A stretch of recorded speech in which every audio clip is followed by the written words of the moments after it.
Hello everyone, it's Geesje. Welcome back to my channel.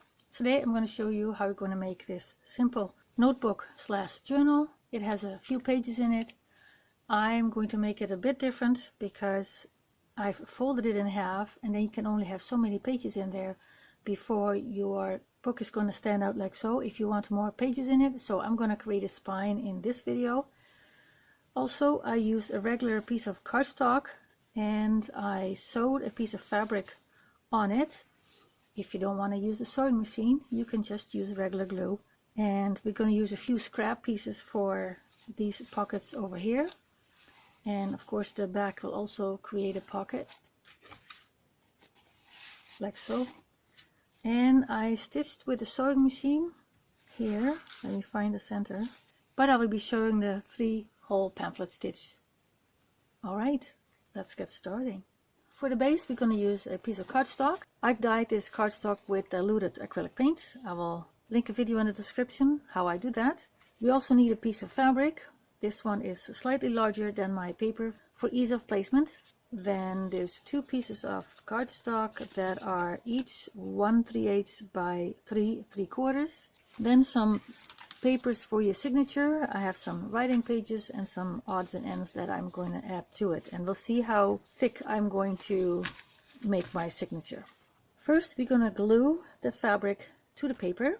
I'm going to sew all around. If you're not going to use a sewing machine to sew all around, then you want to make sure that you've put glue at the edges so that the fabric does not come loose. The other thing you can use for the base is scrapbooking cardstock. Make sure it's the heavy duty cardstock and not the flimsy one.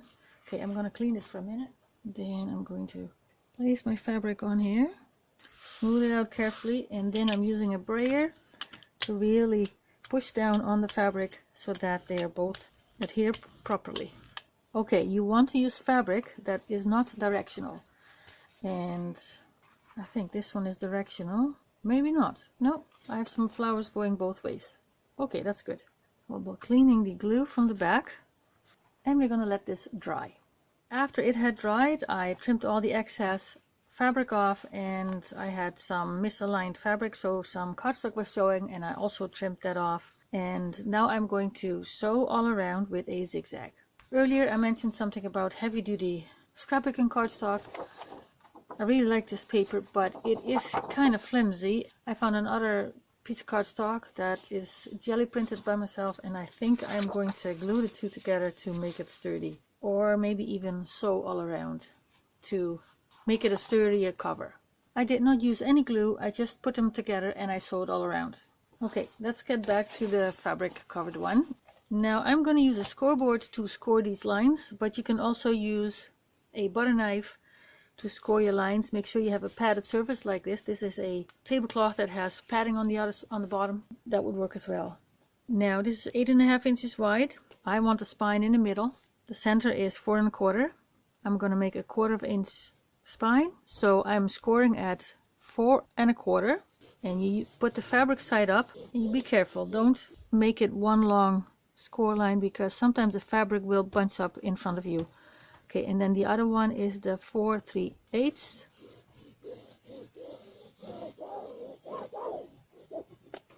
Then we're going to turn it, and if you have a nicer side and a less nicer side, make sure your nicer side is on the right. And we're going to score at 5 3/4. I'll do the same with the paper one. This is going to be my outside, so I'm scoring on the outside 4 1/8 and 4 3/8. Turn it, and I'm scoring at 5 3/4. You don't need the scoreboard anymore, so now we're going to crease the folds. This is the spine. Be careful. Then, okay, and I use a bone folder to really crease the spine area. Going on the other side.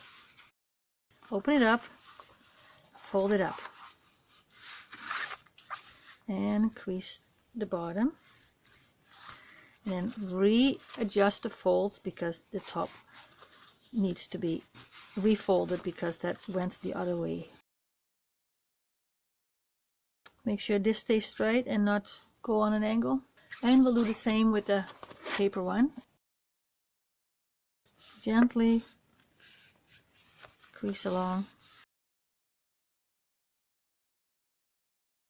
Use the bone folder to really crease it. And fold this in. Might want to hang on to the point here and then fold this over. And do the same on the other side. The next step is to put the pockets on first. And I'm going to use glue to temporarily hold it in place. I match up the sides and the bottom, and the same on the other side. Now I'm going to the sewing machine and I will be sewing down the side here, along the bottom, and up the side here. Then I will go down to the bottom, go over along the bottom, up the side and back up, down again, and then all the way around to fasten this together. If you don't want to use a sewing machine, use a glue to glue the two sides together. I sewed all around and I did not wait for the glue to dry, so I had some skip stitches going on over here. Now I will be creating a signature. I will go through these papers and see how far I'm going to get, and I will show you when I know how many papers I'm going to use in my signature. So I have about 20 pages here. Now I'm going to trim them to the size of my cover, and I will cut the top off first, or the bottom, depending on what you want. So I'm going to really make sure that all my papers are down to the table. Then I'm going to put it in my cover like so, and I think I can cut it to where the blue paper is. So I will line everything up, and I will line the ruler up with the blue paper, looking at the spine and see if everything's straight. And with an X-Acto knife I will just start cutting away. Don't try to force it all through in one shot. Do a few papers at a time.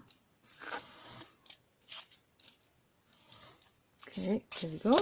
And now I'm going to trim the ends off, and I'm going to mark slightly on the inside of my cover.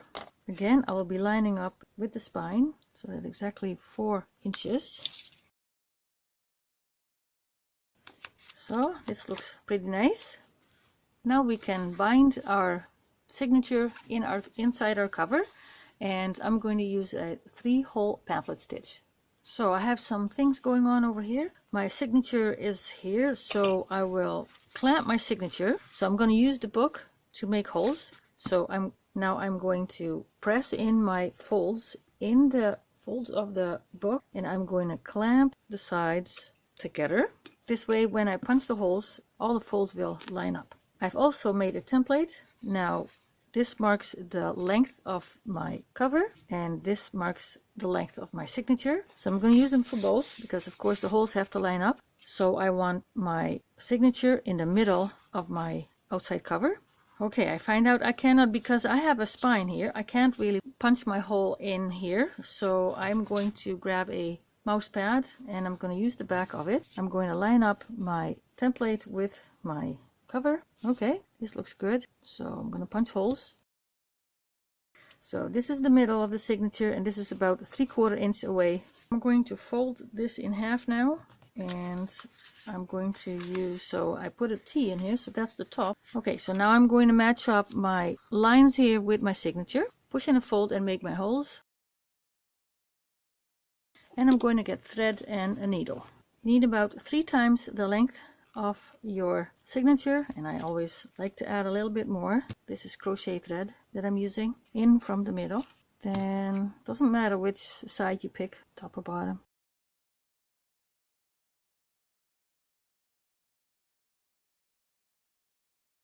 My beginning thread is on this side of the thread, and my end is from the other side of the thread, so this is in between, because we're going to tie this. First you're going to pull the threads taut and tie a double knot, and maybe another one for good measure, and I clip the threads. Now I'll be grabbing a few things to embellish the front. I'm going to keep it simple. I'm going to add one of those book plates that I made in a while back. I will link the video down below. Use some glue, and we'll pop this zip in the middle somewhat. Then I have a strip of a book page that I'm going to place it so that it hides the little stitching over there. And I like to place it with the text upside down. So I'm going to place this here. And I have 3 circles that I'm going to add on top of each other. but then not in the middle, a little offset. Oh, I have some glue on my finger I can use. And one over there, a little bit of glue on the back, and I'm going to put this over here. I like it that it connects all three of them together. So this is the original, and this is the new one. By making a spine, you create right away a pocket for more papers. Maybe 20 was a bit much. And of course you can make a closure of some sort. I'm not sure what I'm gonna do with it. Maybe I will get a hair elastic and use that as a closure, or maybe just a piece of elastic, or you can use a small clip. Very simple, doesn't have to be all fancy. Well, this was the project for today, and I encourage you to leave some comments below, and we hope to see you in the next video. Take care. Bye.